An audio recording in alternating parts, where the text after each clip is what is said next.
Experiência da Mesa, capítulo 4. Lugares de honra. No livro de 2 Samuel 9, 7 diz: Não tenha medo, disse-lhe Davi, pois é certo que eu o tratarei com bondade, e você comerá sempre à minha mesa. Há vários anos conheci uma bela dominicana chamada Cecília.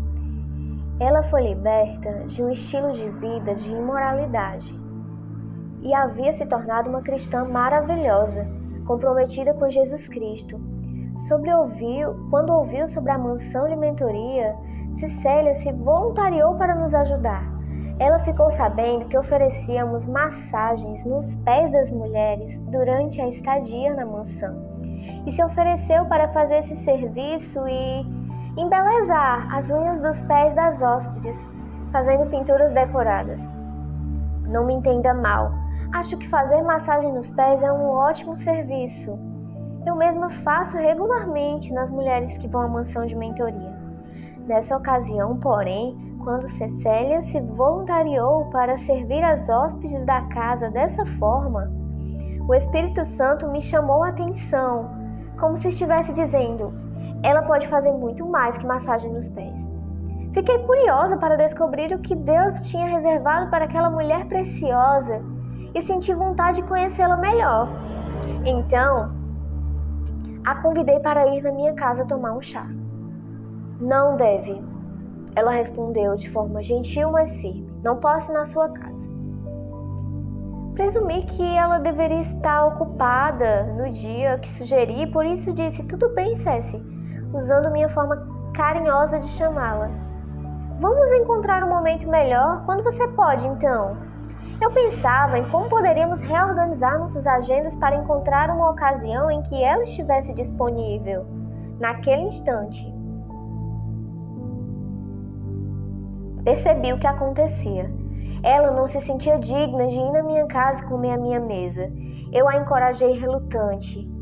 Ela concordou e marcamos a data.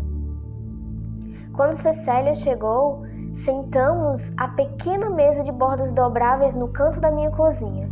Acendi uma vela pequena e havia colhido algumas flores no jardim. A mesa estava muito mais gasta para ficar exposta. Por isso, eu cobri a tampo arranhado com uma toalha branca bordada com flores em tom pastel. O chá foi servido em um bule com estampa delicada e colocado em xícaras com pires que combinavam. Ao lado dos pires, pus colheres de chá que havia comprado na Alemanha, há muitos anos antes. Não preparei um chá sofisticado e completo com bolos e sanduíches. Não tive tempo para isso naquele dia. Apenas tomamos uma xícara de chá em minha cozinha e desfrutamos uma rica conversa por 1 hora. Cecília ficou encantada com a disposição da mesa, embora para mim parecesse muito simples. Não acredito que você fez isso para mim, disse ela. Então partilhou comigo a sua história. Programas sociais não conseguiram dar confiança e o amor próprio a Ceci. Mas o encontro que ela teve com Jesus transformou a sua vida. Os anos de desespero e vício em drogas foram substituídos por uma vida de propósito e significado. No entanto, ela tinha dificuldade de conversar comigo sem pedir desculpas e se considerar indigna de estar em minha casa. A vergonha ainda afetava sua autoestima. Expliquei por que havia sentido o desejo de passar tempo com ela. Embora estivesse grata por sua ajuda na mansão de mentoria com as massagens nos pés na hora de dormir, eu queria descobrir seus outros dons. Sabia que havia mais.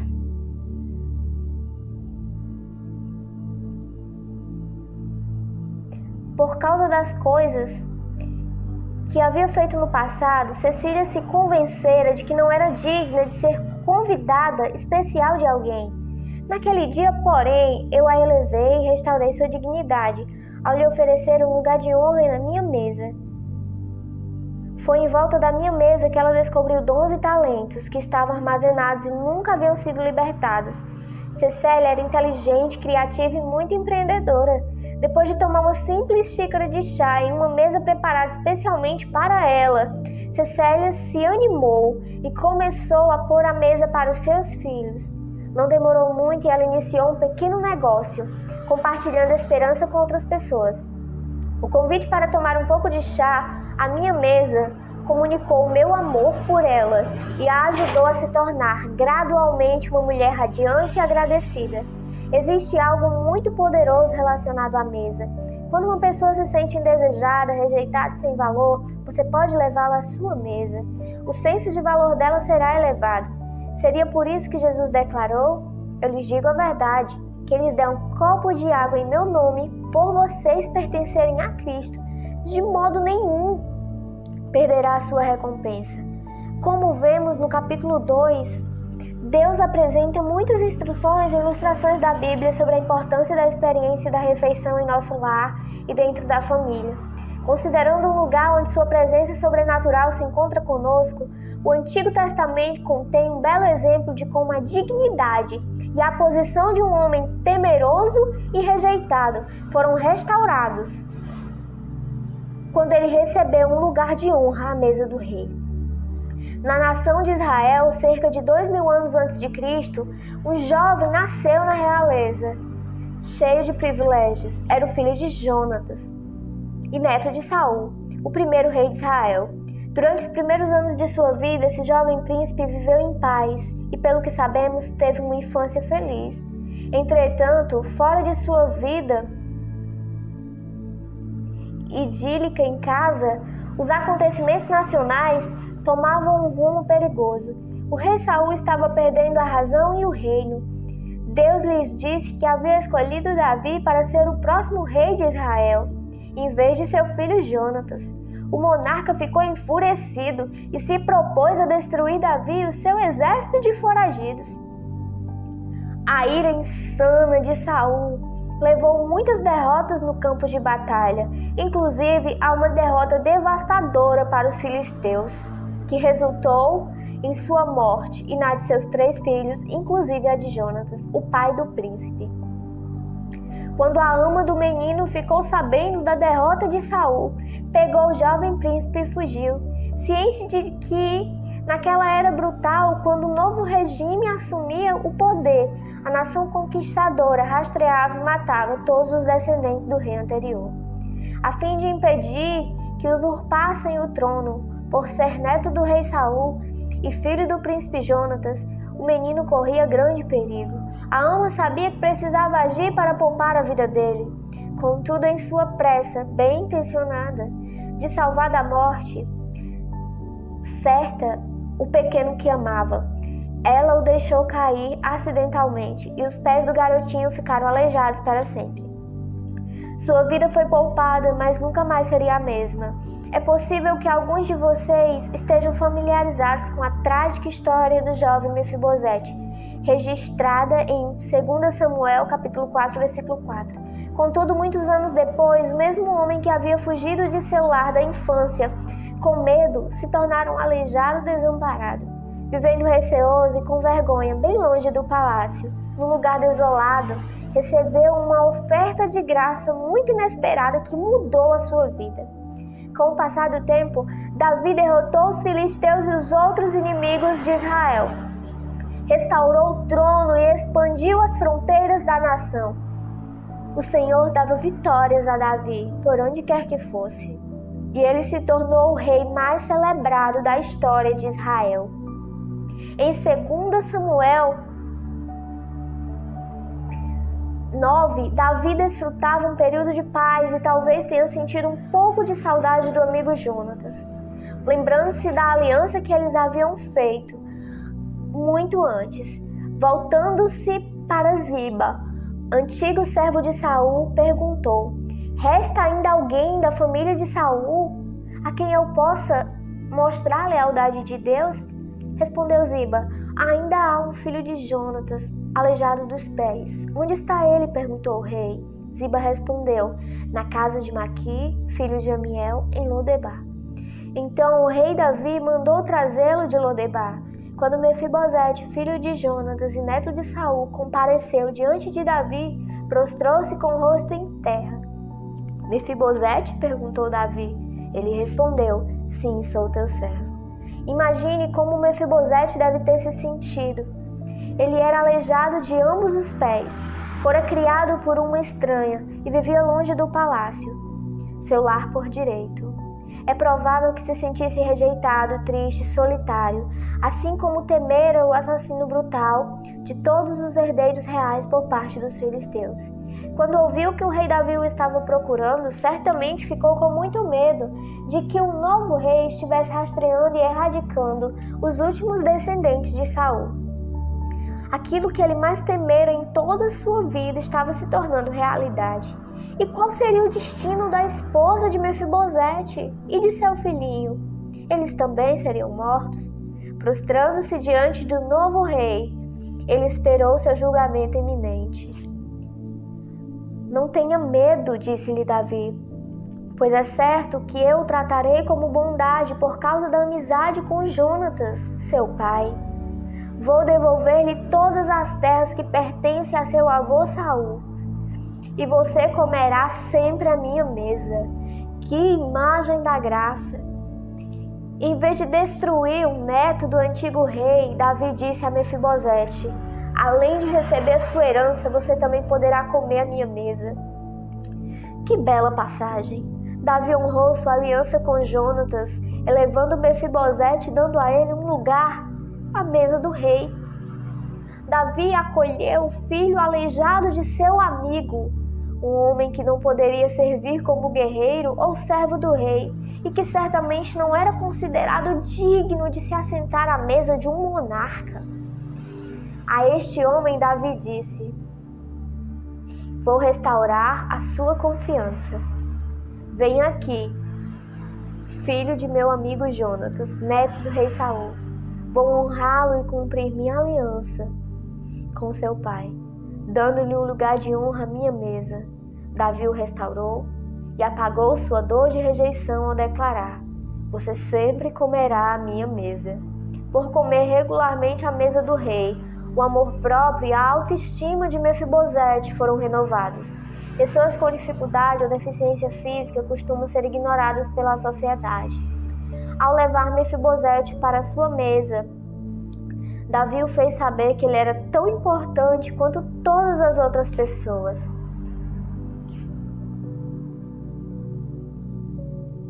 Assim, a dignidade de Mefibosete por ser neto do primeiro rei de Israel foi restaurada.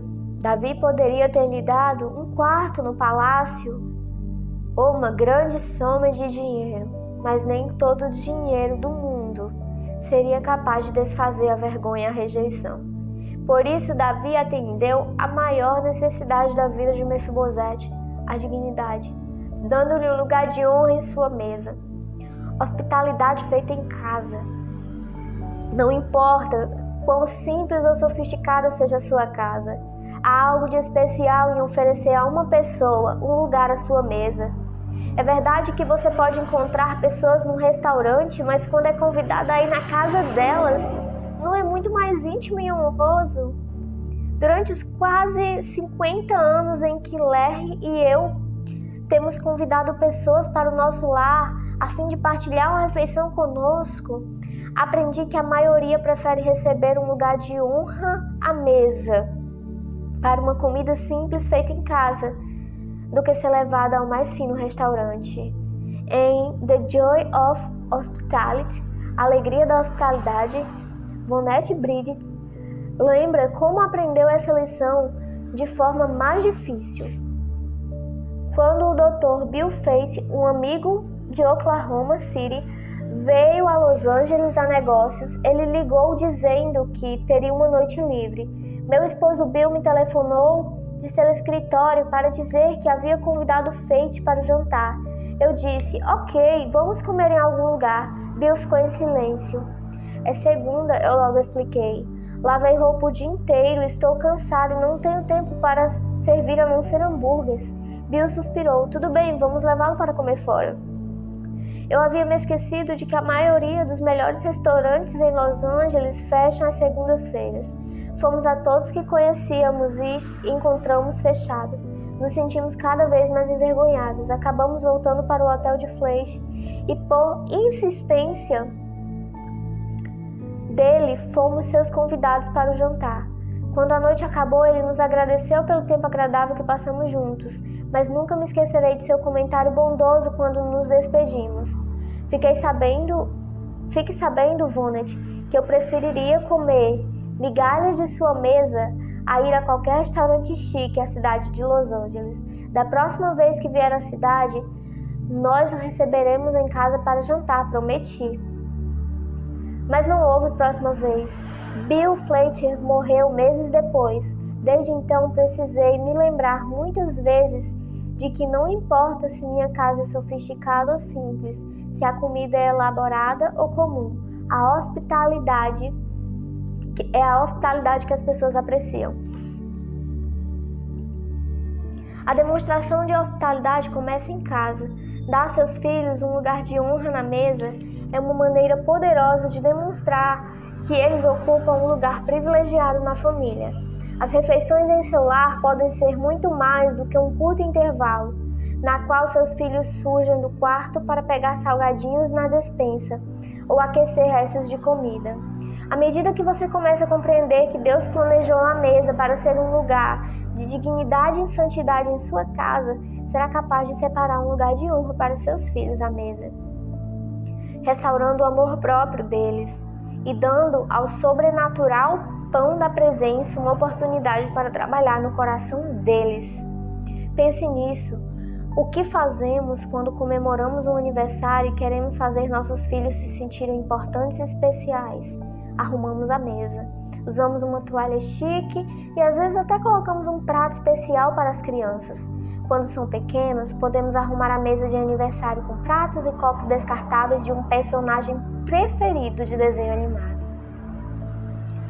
Algo que eles vão apreciar e desfrutar. Nos aniversários, damos aos nossos filhos um lugar de honra na mesa, como forma de expressar nosso amor e afirmar o valor e a dignidade deles. Trata-se de uma ótima tradição, mas não precisamos parar nos aniversários. Em vez disso, podemos criar lugares de honra para o cônjuge e os filhos, toda vez que nos reunimos para a refeição familiar. Não, isso não quer dizer que você precisa arrumar mesas temáticas toda vez, mas pode fazer o melhor com o que tem. Como já mencionei, não reserve sua melhor louça apenas para as visitas. Use-a com quem você ama e deseja honrar. Mesmo quando estiver servindo uma refeição simples e comum, você pode demonstrar a cada membro da sua família que ele tem um lugar especial na sua mesa. A taxa especial. Minha amiga Harriet compartilhou comigo pouco tempo atrás uma forma criativa que sua família usa para honrar uns aos outros à mesa. Para celebrar nossos 15 anos de casado, meu esposo Bill e eu passamos um final de semana na Ilha Catalina.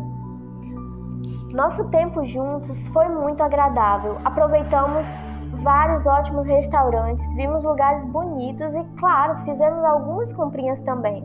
Enquanto estávamos em Catalina, descobrimos que o cristal era o presente designado para 15 anos de casamento. Sentimos o desejo de encontrar algo que se transformasse numa lembrança sentimental para os nossos anos futuros. Enquanto passeávamos por uma loja de souvenir com um tema náutico, algo chamou nossa atenção em uma taça com um barco e uma vela de relevo de vidro. Nossa família é fascinada por velejar. Aquela taça de vidro de pouco mais de $2 obviamente não era de cristal. Nos pareceu a descoberta perfeita. Durante a viagem, Bill e eu compartilhamos um tempo precioso de oração, pedindo a Deus que colocasse uma transparência cristalina em nosso relacionamento com Ele e um com o outro. Levamos a taça para casa e encontrei o lugar perfeito para ela em nossa cristaleira, junto com peças de beleza delicada. Quando nosso filho Will estava comemorando seu aniversário de 9 anos, tive a ideia de colocar a taça ao lado de seu prato, à mesa de jantar.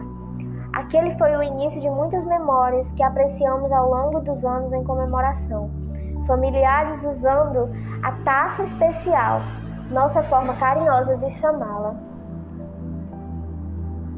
Além da celebração de aniversário, a taça especial aparecia junto ao prato de jantar de nossos filhos, quando tiravam uma boa nota numa prova oral. Tocavam violinos de primavera, faziam gol no futebol, davam um passe para o gol, algo que sempre consideramos um feito ainda maior. E também quando demonstravam bom espírito esportivo. A aprovação na prática da carteira de habilitação trouxe 3 comemorações e a taça especial. E sim, a mamãe e o papai também foram honrados com taça especial em diferentes ocasiões. Quando cada um de nossos filhos fica noivo, colocamos a taça especial num prato do novo membro da família. Era divertido ouvir os 3, Will, Stephanie e Sarah, contar ao futuro cônjuge parte da história em torno daquela taça especial. Uma ocasião especial que me vem à mente aconteceu quando Stephanie participava do time de vôlei da escola. Ela estava no último ano do ensino médio e havia muitos meninos para formar o time principal. A técnica perguntou a Stephanie se ela queria participar do time secundário e também do principal, para poder jogar mais.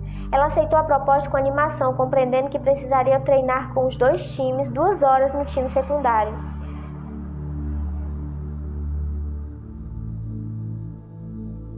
Seguidas por 2 horas no time principal, totalizando 4 horas de sacar, tocar e cortar. Fiquei impressionada com a disposição de Stephanie de seguir aquela agenda rigorosa. Ela amava esportes e os times.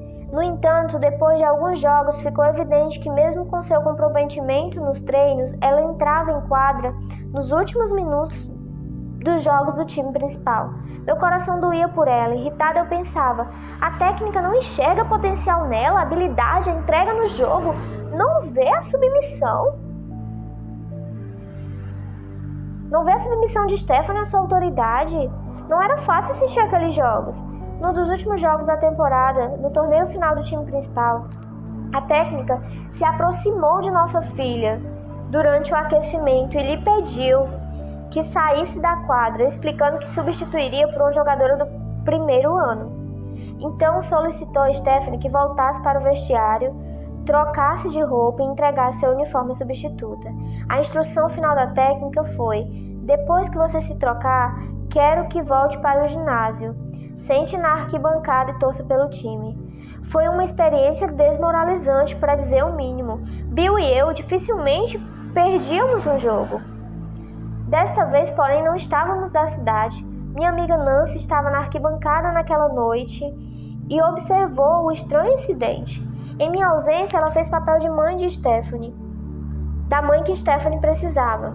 Nancy seguiu minha filha no vestiário e a abraçou enquanto ela chorava. Até hoje sou grata pela sensibilidade e compaixão de Nancy naquele momento. Mais tarde, quando ela chegou em casa, Stephanie nos contou sobre o ocorrido, tentando conter nossa raiva e decepção. Choramos e consolamos nossa filha. Não me esqueço da curta oração que fizemos ajoelhados junto à nossa cama, pedindo ao Senhor que nos ajudasse, dando-nos paz e conforto. Depois daquele momento de oração, fiquei imaginando se Stephanie sairia do time. Afinal, a temporada já estava quase acabando. Bill perguntou o que ela queria fazer. Stephanie respondeu de imediato: bem, sair é que eu não vou, disse eu tenho certeza. Na noite seguinte, a taça especial estava ao lado do prato de Stephanie. Era um símbolo que celebrava sua persistência. Lealdade ao time e perseverança. Não mencionamos nem chamamos atenção para a taça. As palavras não eram necessárias, pois o seu sorriso de apreciação dizia tudo. Alguns dias depois, o time principal, que testemunhara a falta de descrição da técnica durante o jogo, juntou dinheiro e deu a Stephanie uma bola de vôlei e um cartão que todos assinaram, celebrando nossa filha e elegendo a melhor jogadora da temporada. E ela foi mesmo. Um cartão que todos assinaram. Repetindo, né? A taça especial não é especial por ela ter sido cara, uma herança de família ou presente do amigo. É especial porque em nossa família se tornou uma maneira simples de celebrar e honrar os tesouros que se sentam em volta da nossa mesa. tradições mantêm as lembranças vivas. Nunca é tarde demais para começar uma nova tradição familiar. Como a taça especial que Harriet usa em família, às vezes, dependendo da tradição, ela pode custar tempo e dinheiro. Todavia, no longo prazo, começar novas tradições se mostrará algo válido na conservação do vínculo familiar. Na mansão de mentoria, 8 mulheres passam 4 dias comigo a cada mês para aprender sobre a administração do lar e habilidades vitais nos relacionamentos. Uma de minhas convidadas recentes pertencia a uma aristocracia família britânica. Enquanto fazíamos as refeições, ela compartilhou conosco a tradição britânica do porta-guardanapos. Sempre que nasce uma criança numa família da Grã-Bretanha, grava-se o monograma do bebê num porta-guardanapos, prata em forma de anel em que a criança recebe de presente da mãe e do pai quando ela tem idade suficiente para se sentar à mesa. Esse porta-guardanapos é usado para envolver seu guardanapo em todas as refeições. Serve como um marcador de assento e também identifica o guardanapo, já que não necessariamente lavado após a refeição. Quando a pessoa se casa, a noiva leva seu porta-guardanapo e o noivo também. Quando eles têm filhos, a tradição se repete. Com a morte de um membro da família, o porta-guardanapo é presenteado a um dos familiares. A tradição de presentear o porta-guardanapo leva lembranças familiares da experiência da mesa de uma geração para outra. Minha hóspede se emocionou com as memórias da mesa de sua família ao me ouvir falar sobre o princípio da mesa. Ela havia se rebelado contra a rigidez do estilo de vida aristocrático de sua família e escolhera viver de uma maneira muito diferente. Foi assentada à mesa da mansão de mentoria. Que seu coração amoleceu. Ela percebeu que havia recebido um presente e não era só um porta-guardanapos.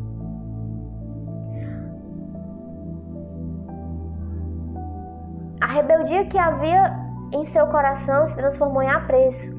Ela ficou empolgada em voltar para casa a fim de arrumar a mesa de novo e usar seu porta-guardanapos. Desde